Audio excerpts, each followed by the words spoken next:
Okay, bakers, if you struggle with pricing your custom cakes, this is for you. I want to teach you about batch pricing.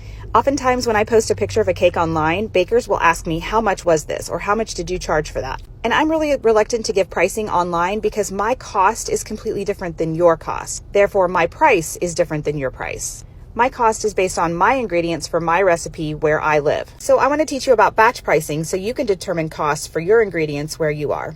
Just as a side note, I am not remotely offended when bakers ask me what I would charge for a cake. But honestly, what they're usually asking is, what will the market bear? Or what are customers willing to pay for a cake like that? And what people are willing to pay and what you should be charging for the cake are really two different things.